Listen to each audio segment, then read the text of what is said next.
Welcome back, dear aspirants. So here we will discuss live class series. Endymion by Keats is the story of a young shepherd by the moon goddess. Keats took the story prize.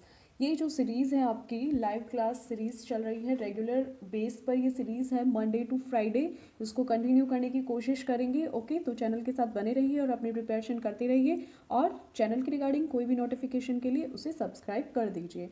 Okay, so let's begin. Endymion by Keats is the story of a young shepherd loved by the moon goddess. Keats took the story from. तो Keats ने ये story कहाँ से ली थी? Greek mythology, highland lore, Kentish tales या Roman मिथक. ठीक है, तो जो कीट्स थे उन्होंने ये स्टोरी ग्रीक माइथोलॉजी से ली थी. ओके, एंडीमियन बाय कीट्स, जो एंडीमियन कीट्स ने लिखी थी, ये एक एपिक पोयम मानी जाती है. एक्सप्लेनेशंस पे चलते हैं. इंग्लिश में एंडीमियन एक एपिक पोयम मानी जाती है. कीट्स की ये जो पोयम थी ग्रीक माइथोलॉजी पर आधारित थी, जहाँ पर जो मून गॉडेस सेलेन होती है वो उसका बिलव्ड शेफर्ड था, यानी कि पसंदीदा चरवाहा वो था. ओके, एंडीमियन ये सबसे पहले 1818 में पब्लिश हुई थी और इसको जो इस पोयम की बिगनिंग है वो a thing of beauty is a joy for ever से मानी जाती है. ठीक है, ये स्टार्टिंग की लाइंस हैं. Endymion is written in rhyming couplets, iambic pentameter, जिसको हेरोइक कपलेट्स में भी जाना जाता है. ठीक है, इसको आप ध्यान रखेंगे. एंडीमियन को उन्होंने इयाम्बिक पेंटामीटर और हेरोइक कपलेट्स में भी माना जाता है कि लिखा है. Next question, which romantic novel is by Charles Lamb, कि चार्ल्स लैम का कौन सा रोमांटिक नॉवल माना जाता है? क्लॉस्टरलिज्म, रोजामंड ग्रे, एब्सेंटी, क्रेंटफोर्ड. तो इनमें से जो चार्ल्स लैम है उनका रोजामंड ग्रे जो है वो रोमांटिक नॉवल माना जाता है. इसको आप ध्यान रखेंगे. एक बार इसके बारे में डिस्कस कर लेते हैं. ठीक है, रोजामंड जो ग्रे उनका रोमांटिक नॉवल है, ये एक शॉर्ट नॉवल माना जाता है, शॉर्ट रोमांटिक नॉवल माना जाता है. लैम्प ने इस पोयम को अपना सिर्फ जो जैसे बोलते हैं ना trying his hand eight poetry, जैसे बोलते हैं ना कि हाथ आजमाने के लिए सिर्फ ये काम करते हैं, तो लैम्प ने सिर्फ इसको इसी तरह से लिखा था. लेकिन जो ये रोजामंड ग्रे है, ये एक स्टोरी है यंग मैन की, जो कि वहाँ पर रोजामंड ग्रे से लव कर बैठता है. फिर उनका जो रिलेशन है उसमें दरार आ जाती है. अब यहाँ पर ये जो ग्रे है इसकी सडन डेथ हो जाती है. तो इस तरह की स्टोरी चार्ल्स लैम्प ने इस रोमांटिक नॉवल में दी है, जो कि शॉर्ट उन्होंने लिखा है. इस जो चार्ल्स लैम्प थे उन्होंने पेन नेम इलिया का यूज़ करते हुए अपने बहुत सारे हिस्टोरिकल और जो टॉपिकल सब्जेक्ट लेकर उन पर अपने वर्क लिखे हैं. ठीक है, और जो एसेज ऑफ एलिया जो 1823 में आया था, ये उनकी ह्यूज सक्सेस मानी जाती है. एग्जाम के पॉइंट ऑफ व्यू से ध्यान रखना कि इलिया वो एक पेन नेम यूज़ करते थे, और एसेज ऑफ एलिया जो 1823 में उनका एक कलेक्शन आया था एसेज का, वो उनकी ह्यूज सक्सेस वहाँ कंसीडर की जाती है. Okay, next question, Mrs. Battle's opinion on Weast is an essay that has delighted generation of readers. We find it in कि मिसेस बैटल्स का जो ओपिनियन ऑन वीस्ट वर्क है वो एक जो ऐसे है that has dilated generation of reader, जो कि रीडर्स के लिए इम्पॉर्टेंट जनरेशन को वहाँ शो करता है. ठीक है, इसको आप ध्यान से रीड करेंगे. क्वेश्चन कि जो Mrs Battle's opinions and whist एक ऐसा ऐसे है जो रीडर को जनरेशन टू जनरेशन बहुत ज़्यादा पसंद है. ऑप्शंस आर कि ये हमें कहाँ देखने को मिलता है. Essays of Elia by Charles Lamb, confession by De Quincey, okay, imaginary conversation by W.S. Landor, essays by Hazlitt. तो ये जो ऐसे है ये हमें essays of Elia by Charles Lamb में देखने को मिलता है. चार्ल्स लैम्प में ने जो ऐसे लिखे थे वहाँ पर हमें ये देखने को मिलता है Mrs Battle's opinion on whist. ये एक ऐसे है जिसको चार्ल्स लैम्प की जो कलेक्शन था एसेज का उसमें इंक्लूड किया गया है. इसको 1823 में एक बुक के रूप में वहाँ पब्लिश कराया गया था, सेकेंड वॉल्यूम में. और लास्ट एसेज ऑफ एलिया जो इशू कराया गया था 1833 में, अब इन पब्लिशर का नाम आप ध्यान रखेंगे, एडवर्ड मॉक्सन के द्वारा। ये क्वेश्चन पुटअप किया जा सकता है कि लास्ट एसेज ऑफ एलिया किस ईयर में पब्लिश कराया गया था और किसके थ्रू वो पब्लिश कराया गया था। तो एडवर्ड मॉक्सन ने उसको पब्लिश कराया था और ईयर 1833 में। फर्स्ट जो बुक हमें शो हुई थी 1823 में। Okay, let's move on next question. Lamb's essays of Elia were written in 1820 to 23। When were the last essays of Elia written. इस तरह से क्वेश्चन आपको पूछ लिया जाएगा। तो अभी आपने रीड किया है, कब लिखे गए थे लास्ट एसेज ऑफ एलिया? 1833 में। ठीक है, लास्ट एसेज ऑफ एलिया लिखे गए थे। चार्ल्स लैम्ब की एक अपनी खुद की रेपुटेशन थी और वो उनकी फैमिली से जुड़ी हुई थी, और यहाँ पर जो उनके एसेज ऑफ एलिया के नाम से उनके वर्क जाने जाते थे। Second volume the last essays of Elia 1833 में वहाँ पर पब्लिश हुआ था। Corrected essays.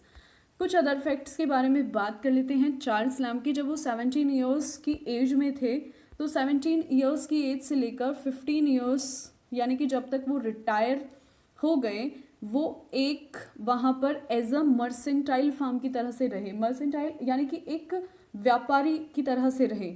ठीक है, और उन्होंने जो पोएम, नॉवेल और प्लेज लिखे थे और जो वहाँ पर क्रिटिकल एसेज वगैरह उन्होंने लिखे थे, उन्होंने अपनी सिस्टर के साथ मिलकर बहुत सारे वर्क लिखे जिसमें स्टोरीज आती हैं। स्टोरीज फॉर चिल्ड्रन भी उन्होंने लिखा था। ठीक है, और एसेज ऑफ एलिया उन्होंने 3 वॉल्यूम्स में पब्लिश कराया था। इन वॉल्यूम्स के बारे में हम डिस्कस कर लेते हैं कि कौन कौन सी वॉल्यूम्स में ये हमें देखने को मिलती हैं।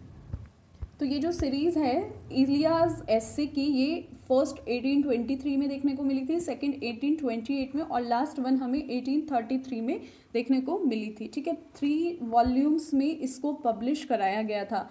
First one is 1823, second 1828 and third 1830। Apart from Tales from Shakespeare, Lamb's work for children only includes, कि शेक्सपियर के टेल्स के अलावा जो लैम्स ने बच्चों पर वर्क लिखे थे उसमें हम इंक्लूड कर सकते हैं किसको? Options are specimen of English dramatic poets who lived about the time of Shakespeare, जो शेक्सपियर के समय पर रह रहे थे, उन इंग्लिश पोएट का एक झलक, या ड्रीम चिल्ड्रन, या चाइल्ड हेरोल्ड, या द एडवेंचर ऑफ यूलिसिस। इसमें सी ऑप्शन तो बिल्कुल कट हो गया, क्योंकि ये जो चाइल्ड हेरोल्ड है ये कलेक्शन ऑफ पोएम माना जाता है जिसको लॉर्ड बायरन ने लिखा था। एग्जाम में पूछा जा सकता है कि Childe Harold collection of poems written by dash dash dash, या किसने लिखा था? So answer is Lord Byron. Okay, तो चार्ल्स लैम्ब से इसका कनेक्शन यहाँ पर नहीं है। ऑप्शंस बचते हैं 3 कि dream children, adventure of Ulysses, या specimen of English dramatic poets. इनको हम देख लेते हैं। ठीक है, तो इसमें जो वर्क था ये एडवेंचर ऑफ यूलिसिस से रिलेटेड था। ठीक है, तो ऑप्शन डी यहाँ पर करेक्ट हो जाता है। एडवेंचर ऑफ यूलिसिस एक इंडिपेंडेंट वर्क माना जाता है चार्ल्स लैम्ब का, जिसको उन्होंने चिल्ड्रन के लिए लिखा था और इन्होंने इसको अपनी सिस्टर के कोलैबोरेशन के बिना ही लिखा था। ठीक है, इसमें उनके सिस्टर का कोई कोलैबोरेट नहीं था। तो आप कह सकते हो कि द एडवेंचर ऑफ यूलिसिस सिर्फ चार्ल्स लैम्ब ने अपने उस पर लिखा था। कुछ अदर फैक्ट्स के बारे में बात कर लेते हैं। चार्ल्स लैम्ब ने अगेन 1809 में एक बुक लिखी चिल्ड्रंस स्टोरीज पर। उस बुक का नाम था मिसेस लिसेस्टर्स स्कूल, जो उन्होंने अपनी सिस्टर मैरी के साथ कोलैबोरेशन में लिखी। चार्ल्स लैम्ब और उनकी सिस्टर मैरी दोनों कोलैबोरेशन में वर्क लिखते थे, तो उन्होंने 1809 में एक चिल्ड्रंस स्टोरीज लिखी थी। ठीक है, और एक और अनदर बुक ऑफ पोइट्री उन्होंने लिखी बच्चों के लिए ही इस पीरियड के ड्यूरिंग, ड्रीम चिल्ड्रन। तो ड्रीम चिल्ड्रन, मिसेस लिसेस्टर्स स्कूल, ये दोनों उनकी जो सिस्टर मैरी थी, मैरी लैम्ब, उनके कोलैबोरेशन में मानी जाती हैं। ठीक है, तो अब यहाँ पर ये जो चार्ल्स लैम्ब की ड्रीम चिल्ड्रन है, ये वर्क उनकी पर्सनल फीलिंग पर बेस माना जाता है, और उन्होंने कभी भी शादी नहीं की and never became father of any children. That is why, इसी वजह से जो उनके ये ऐसे हैं उन्हें एक सबटाइटल दिया गया एज अ रेवरी, यानी कि श्रद्धा के रूप में, यानी कि जो उन्होंने वर्क लिखे उन्होंने कोई शादी नहीं की थी और एक श्रद्धा मान लीजिए, उसको उन्होंने सब टाइटल दिया था। उनका अपना कोई अपने कोई चाइल्ड नहीं था, अपने कोई बच्चे नहीं थे। लैम्प ने 1808 में शेक्सपियर के टाइम पर इंग्लिश प्ले पोएट्स जो थे उनकी एक झलक को वहाँ पर प्रेजेंट किया था, लेकिन इसमें भी बच्चों के लिए उन्होंने कुछ नहीं लिखा था, इसलिए हमारा फर्स्ट ऑप्शन रॉन्ग हुआ। सेकंड ऑप्शन जिसमें ड्रीम चिल्ड्रन, इसमें भी बच्चों के लिए तो कुछ नहीं था, लेकिन उनकी पर्सनल फीलिंग्स वहाँ पर शो हो रही थी, तो इसीलिए रॉन्ग था। एडवेंचर ऑफ यूलिसिस वहाँ करेक्ट है, क्योंकि इसी में ही लैम्प्स ने बच्चों को इंक्लूड किया है द एडवेंचर ऑफ यूलिसिस में। Okay, let's move on next question. Wordsworth prelude was completed in. Wordsworth की जो प्रिल्यूड है, इंपॉर्टेंट क्वेश्चन है, आपको ध्यान रखना है कि कब कंप्लीट हुई थी, 1800, 1805, 1822 या 1825। राइट ऑप्शन है इसका। आप जानते हैं कि जो वर्ड्सवर्थ की प्रिल्यूड है 1805 में वो पब्लिश कराई गई। ओके, 1805 इसका राइट आंसर है। एक बार इसको डिस्कस कर लेते हैं। प्रेल्यूड जो वर्ड्सवर्थ की ऑटोबायोग्राफिकल पोएम मानी जाती है, और इसको आप ध्यान रखेंगे, ये उनका सबसे इम्पैक्ट डालने वाला वर्क माना जाता है। और वर्ड्सवर्थ ने इसमें जो अपना फर्स्ट एडिशन है वो 1799 में लिखा था। इसके बाद उन्होंने टोटल 2 बुक्स इसमें इंक्लूड की थी, जो कि 1805 में हमें देखने को मिली, जिसमें 1000 लाइन्स का वो पोएम थी। अब वर्ड्सवर्थ ने अपना जो कंटेंट था उसको बढ़ाया, एक्सपेंड किया, और इस पोएम को 13 डिफरेंट बुक्स में उन्होंने लिखा। वर्ड्सवर्थ ने अपने जो नेक्स्ट 35 ईयर्स थे उनको ब्यूटीफाई करने में गुजारा, यानी कि जो एस्थेटिक्स था, यानी कि कला से रिलेटेड, जो आर्ट से रिलेटेड पोएम का स्टाइल था, उसमें उन्होंने रिवाइज किए अपने वर्क, और उनकी डेथ 1850 में हो जाती है। ठीक है, फिर उनकी जो टोटल बुक्स हैं उनको 14 टोटल बुक्स में डिवाइड किया गया। Okay, let's move on next question. Which of these was written by Shelley. इनमें से शैली के द्वारा कौन सा वर्क लिखा गया है। The 4 ages poetry, defence of poesy, defence of poetry, poetry and anarchy. तो यहाँ पर क्लियर है कि जो शैली है उन्होंने डिफेंस ऑफ पोइट्री लिखा था। ये उन्होंने 1821 के ड्यूरिंग ये वर्क लिखा था। इसको आप ध्यान रखेंगे, 1821 के ड्यूरिंग लिखा था, और इसको पॉस्ट्यूमसली यानी कि डेथ के बाद पब्लिश कराया गया 1840 एसेज में। Letters from abroad, translation and fragments by Edward Moxon in London. अब आप इसको ध्यान रखेंगे, लंदन में एडवर्ड मॉक्सन ने उनको वहाँ पर ट्रांसलेट करने का काम किया था, और उसके बाद उनको पब्लिश कराया था। ये जो नेम है, इस नेम को आप ध्यान रखेंगे। डिफेंस ऑफ पोइट्री 1821 में आया था, और पॉस्ट्यूमसली 1840 में एसेज में वो पब्लिश कराया गया था। ओके, पॉस्ट्यूमस ये जो क्वेश्चन है, Prometheus unbound. Prometheus unbound is a, क्या है ये Prometheus unbound? Poetic drama, lyrical drama, words play या ड्रामेटिक सटायर। तो ये जो प्रोमीथियस अनबाउंड है ये एक लिरिकल ड्रामा माना जाता है। पीबी शैली के द्वारा लिखा गया था, और 1820 में इसको उन्होंने पब्लिश कराया था। ओके, इसके बारे में डिस्कस कर लेते हैं। Prometheus unbound 4 act lyrical drama है, जिसको पीबी शैले ने 1820 में पब्लिश कराया था। और ये इन्होंने ग्रीक जो माइथोलॉजिकल फिगर है प्रोमीथियस, उनको शो करते हुए इसको उन्होंने एक्सप्लेन किया था। जो वहाँ पर गॉड्स हैं उनकी अवहेलना करता है, मीन्स वहाँ पर उनको डिफीज कर देता है, उनको एक तरफ रख देता है, और जो ह्यूमैनिटी है यानी कि ह्यूमन बीइंग्स हैं उनको उनकी तरफ वो मोड़ जाता है, और फिर उसके लिए उसे पनिशमेंट दिया जाता है। जीसस जो है उसको पनिशमेंट देते हैं, और जीसस को इसके लिए वहाँ पर हैंड्स ऑफ ज्यूस के हाथों वहाँ पनिशमेंट दी जाती है, और पीड़ा का सामना करना पड़ता है, सफरिंग्स उसको वहाँ झेलना पड़ता है।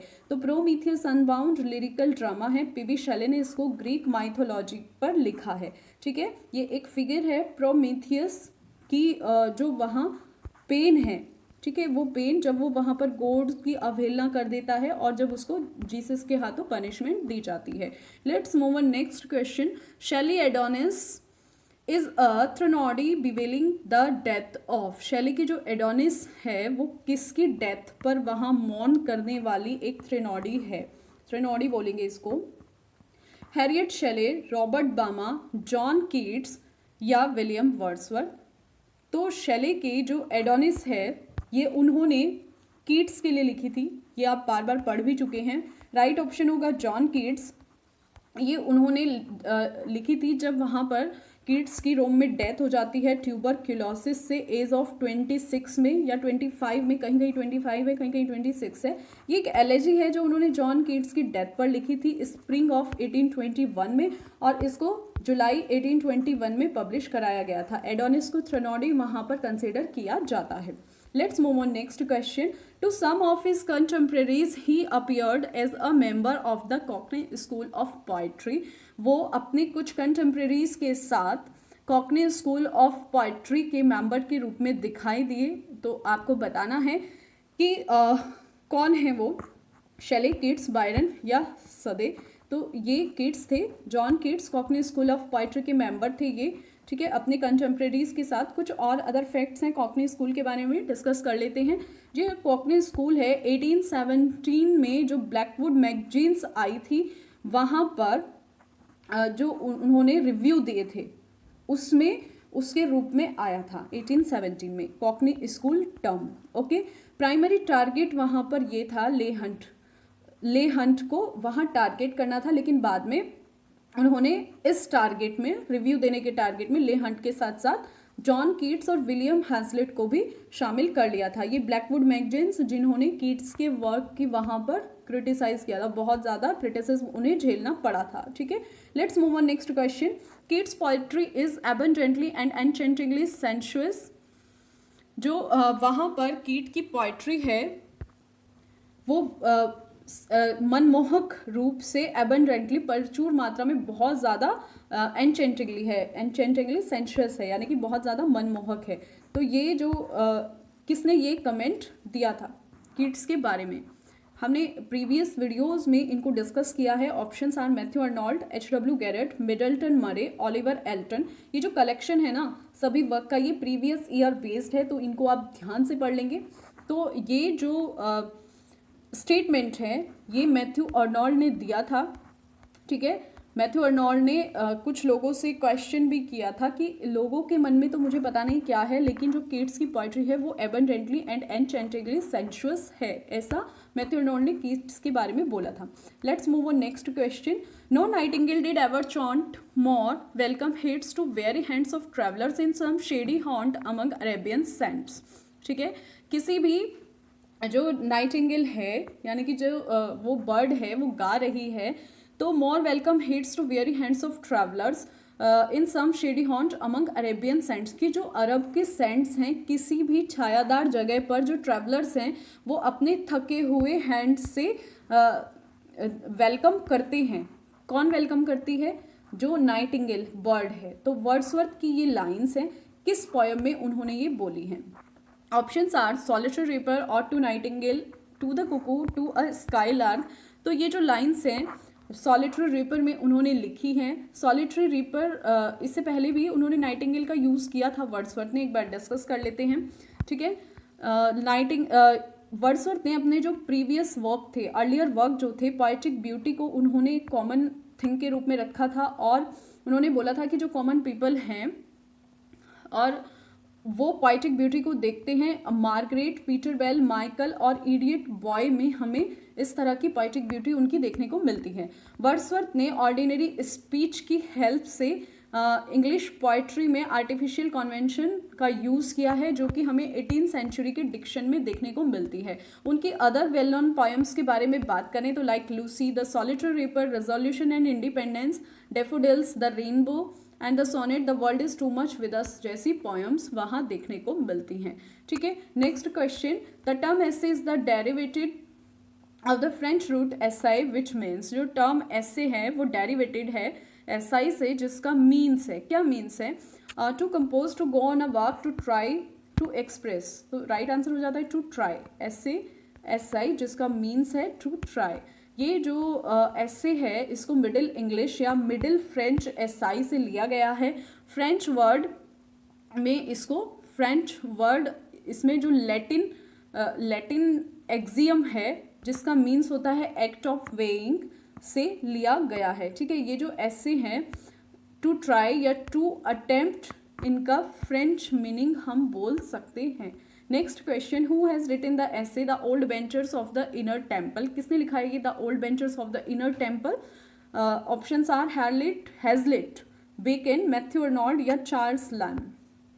हैजलिट, बेकन, मैथ्यू अर्नोल्ड या चार्ल्स लैम, तो ये चार्ल्स लैम का ऐसे है। चार्ल्स लैम ने the old benchers of the Inner temple को 1789 में लिखा था और बेस्ट नॉन ऐसे ये माना गया था। उनका जो पोइटिक अचीवमेंट था, फाइनेस्ट पोइटिक अचीवमेंट हमें 1828 में देखने को मिला जब उन्होंने on an infant dying as soon as it was born जैसी पोयम लिखी। चार्ल्स लैम ने चैरिटी स्कूल में भी अपना नॉमिनेशन कराया था, यानी कि एनरोल्ड अपने आप को कराया था क्राइस्ट हॉस्पिटल। यहाँ वो अपने जो क्लॉज फेलो थे उनसे मिले थे। कौन थे उनकी close fellow? Samuel Taylor Coleridge. Exam के पॉइंट ऑफ व्यू से इंपॉर्टेंट पॉइंट है, ध्यान रखेंगे। नेक्स्ट क्वेश्चन की ओर मूव करते हैं। Who said the poet is a man speaking to man? T.S. Eliot, S.T. Coleridge, doctor Samuel Johnson या William Wordsworth? किसने कहा कि the poet is a man speaking to man, की जो पोएट है वो मैन से बात करने वाला एक मैन है, ह्यूमन से बात करने वाला। तो किसने बोला है ये लाइंस विलियम वर्ड्सवर्थ की लाइन हो जाती हैं। लिरिकल बैलेड्स में 1798 में जो उनकी लिरिकल बैलेड्स आई थी, विलियम वर्ड्सवर्थ ने वहाँ पर ये लाइंस बोली हैं और उसमें डिस्क्राइब किया है कि a poet is a man speaking to man. अब इसमें जो वर्ड्सवर्थ हैं वो कहते हैं कि जो ह्यूमंस है वो एक जेंडर के थ्रू या तो मैन या फिर विमेन या फिर बच्चे, इस तरह से वो लिरिकल बैलेड्स 1798 में जो आई थी उसको डिस्कस करते हुए हमें बताते हैं। Next question, the romantic poetry is a revival of. Romantic poetry किसका रिवाइवल है? Classicism, medievalism, romanticism, humanism? तो इसका राइट आंसर कि जो रोमांटिक पोइट्री है वो क्लासिसिज्म से रिलेटेड है, रिवाइवल है। ठीक है, रोमांटिक मूवमेंट एक टर्म है जिसको पुनरुद्धार, रिक्रिएशन के लिए फॉर्म किया गया था। ठीक है, यहाँ पर जो रोमांटिसिज्म है वो ये दिखाता है कि जो ऑब्सेशन है यानी कि जो हेट है वो क्लासिकल रेस्ट्रेंट में बिल्कुल मना है, यानी कि उसका वहाँ पर वो अपोज करते थे। रोमांटिसिज्म इंग्लिश लिटरेचर 1790 से शुरू हुआ था S.T. कॉलरिज के टाइम से। ठीक है, और ये हमें इसमें जो पीस है, काम, हार्मनी, बैलेंस, आइडियलाइजेशन जैसे और जो टिपिकल क्लासिसिज्म है वो यहाँ पर देखने को मिलता है। तो ये पूछा जा सकता है कि जो रोमांटिसिज्म है लिटरेचर में कब से उसकी शुरुआत हुई, कब से बिगिन हुआ? वो 1790 से और S.T. कॉलरिज के टाइम से, जिसमें हमें टिपिकल क्लासिसिज्म, आइडियलिज्म, काम, हार्मनी और बैलेंस देखने को मिलता है। Okay, let's move on next question. The lake district in England is associated with. जो इंग्लैंड की लेक डिस्ट्रिक्ट थी वो एसोसिएटेड थी किससे? इजी क्वेश्चन हो जाता है। ठीक है, ये William Blake, William Shakespeare, Collins, कोई भी नहीं हो सकता है। ये तो जो लेक डिस्ट्रिक्ट थी उससे तो विलियम वर्ड्सवर्थ जुड़े हुए थे। ठीक है, कुछ अदर फैक्ट्स, विलियम वर्ड्सवर्थ का जन्म क्वाकर माउथ 1770 को हुआ था। ठीक है, और लेक डिस्ट्रिक्ट उनका फर्स्ट होम वहाँ माना जाता है, इसको आप ध्यान रखेंगे। और वर्ड्सवर्थ की जो ग्रेट ऑटोबायोग्राफिकल पोएम वहाँ आई थी, the prelude, growth of the author from his early years and it seems that the lake district form part of his very identify, यानी कि जो बिगनिंग के ईयर्स थे उनसे पता चलता है कि जो लेक डिस्ट्रिक्ट थी वो उनके लाइफ का एक पार्ट बन चुकी थी। Essays of Elia is, essays of Elia जो हैं वो हैं, क्या हैं वो? फुल ऑफ डिडेक्टिक, सरमनाइजिंग या प्रैक्टिकली ऑटोबायोग्राफिकल फ्रेगमेंट्स, या remarkable for their terse and aphoristic style, या सटायरिकल एंड क्रिटिकल। तो ये जो एसेज ऑफ एलिया हैं प्रैक्टिकली ऑटोबायोग्राफिकल फ्रेगमेंट्स हैं, क्योंकि ये उनकी पर्सनल फीलिंग से रिलेटेड थे ना, ये अभी हमने डिस्कस किया है। तो चार्ल्स लैम के जो एसे थे वो प्रैक्टिकली ऑटोबायोग्राफिकल फ्रेगमेंट से रिलेटेड थे। चार्ल्स लैम्ब ने अपने एस्से में जो उनकी पर्सनल फीलिंग है, नेचर, कैरेक्टर, रिलेटिव्स, उन लोगों के आसपास के बारे में लिखा है. So we can say that the essays of Elia is practically autobiographical fragments. Okay, let's move on next question. Who wrote the poem the triumph of life? किसने लिखी थी ये? John Keats, PB Shelley, Tennyson या Wordsworth? ये poem PB शेले ने लिखी थी. ठीक है, ये उनकी एक विजनरी पोएम मानी जाती है, द ट्रिम्प ऑफ लाइफ. इनका जो जन्म है उसके बारे में डिस्कस कर लेते हैं. 4 अगस्त 1792 को एक फील्ड प्लेस में हुआ था, हैंडसम ससेक्स इंग्लैंड में. और उन्होंने ये जो पोएम है इसको जब वो विला मैग्नी में रह रहे थे तब इसको लिखा था. शेली ने अपनी जो पोएम है उसको जब वो एडन में रह रहे थे वहाँ लिखना शुरू किया था. और उनका जो गॉथिक नॉवल आया था जेस्ट्रोजी, वो 1810 में पब्लिश हुआ था. एग्जाम के पॉइंट ऑफ व्यू से इंपॉर्टेंट पॉइंट्स हैं, ध्यान इनको आप रखेंगे. Okay, let's move on next question. A long romance entitled Endymion is written by. Endymion किसके द्वारा लिखी गई पोएम है? इसे हम डिस्कस कर चुके हैं. शेक्सपियर, ब्राउनिंग, कीट्स या शेले? जॉन कीट्स की ये पोएम है. ये कीट्स का फर्स्ट मेजर वर्क कंसिडर किया जाता है. ठीक है, इसमें उन्होंने जो real world of human experience है और जो एथर्नल वर्ल्ड है, यानी कि जो पहले से चला आ रहा वर्ल्ड है और जो रियल वर्ल्ड है ह्यूमन एक्सपीरियंस का, उनके बीच रिलेशनशिप को एक्सप्लोर करने के बारे में दिखाया है. Okay, let's move on grammar question. यहाँ से ग्रामर के क्वेश्चन स्टार्ट होते हैं. Question is a nap after lunch is called. दोपहर के खाने के बाद की जो नैप होती है, झपकी होती है, उसे क्या कहा जाता है? बैरियो, आइडियलाइज, सिस्टा या स्लीप वॉकिंग? तो इसमें ये जो बैरियो है इसका मीन्स होता है a district, Arabian district means एक नगर वाला जिला.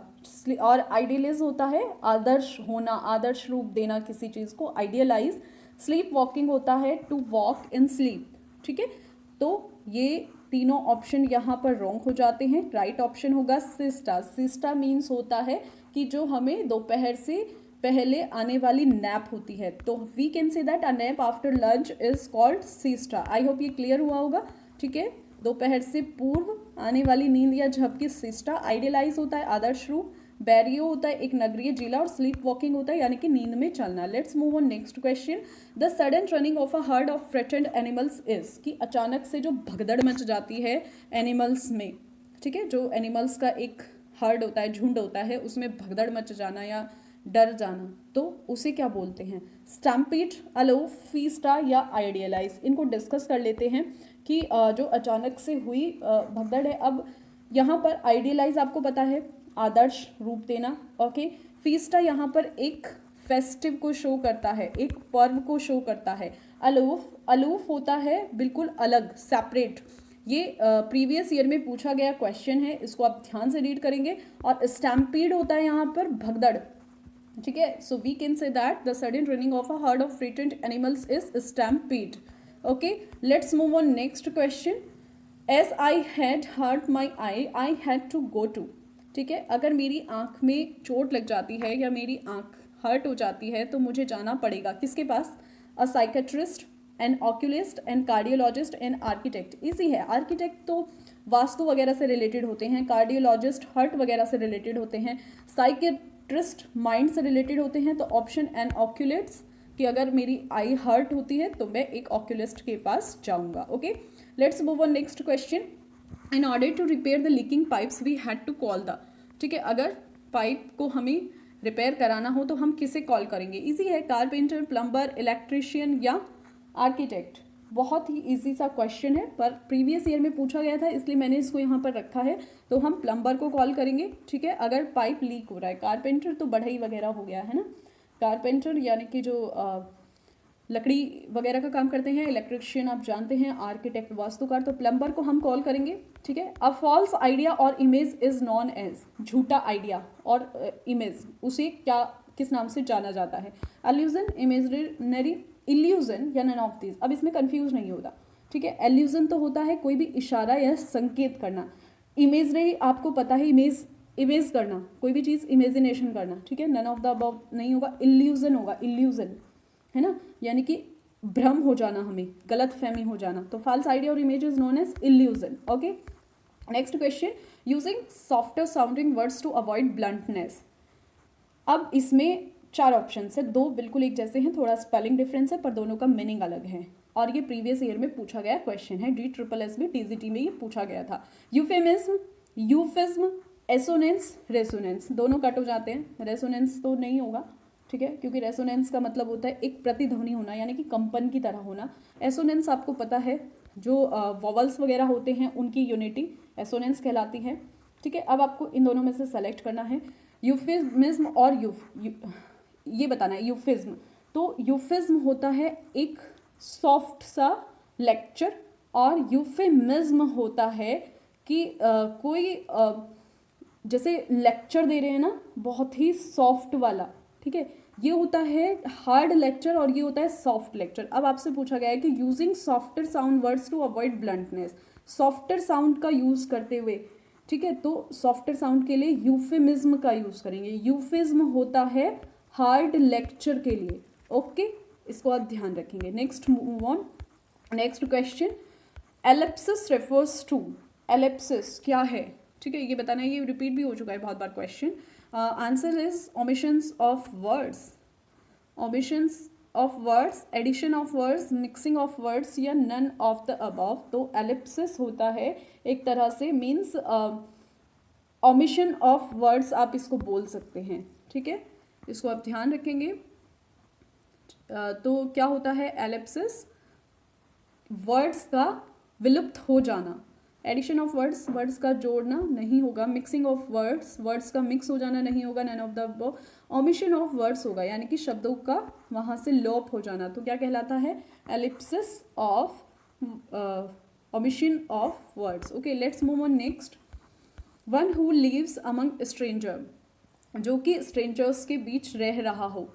रिक्लूस, एलियन, स्टोइक या रस्टिक। इजी हो जाता है।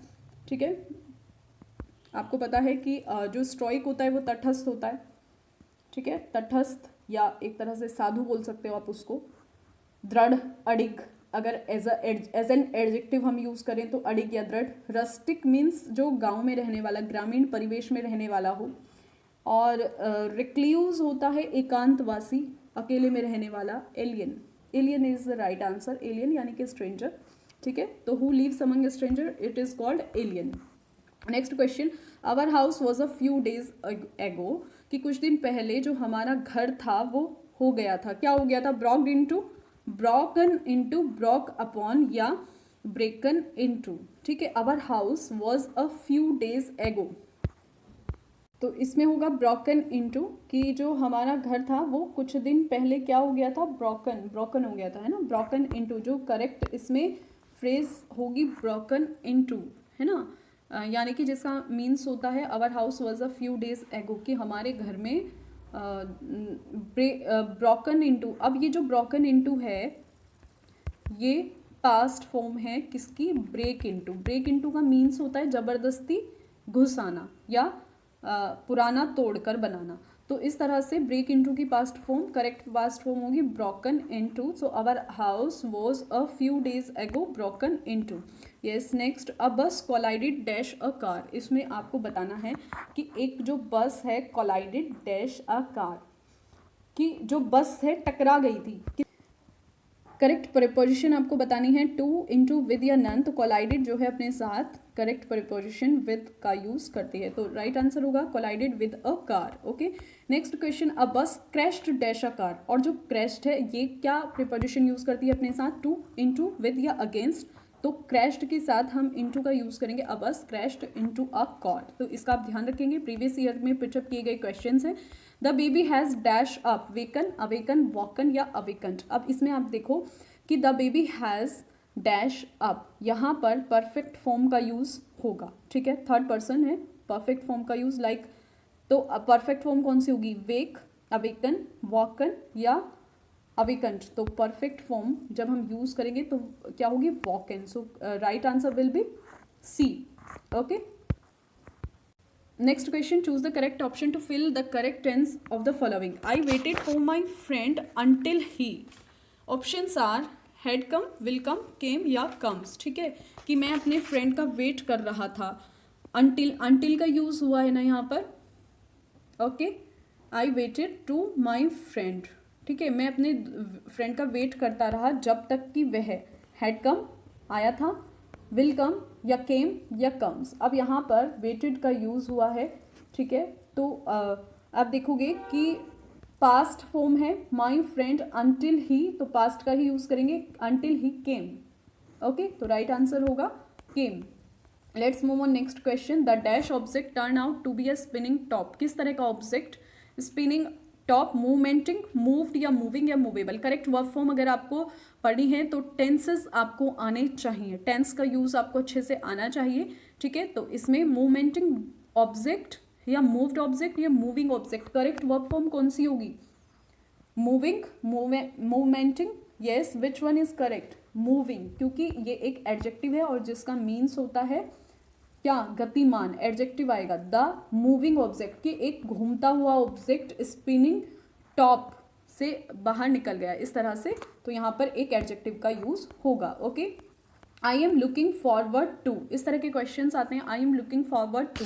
अब देखोगे आप यहाँ पर कि यहाँ पर दिया गया है I am looking forward to.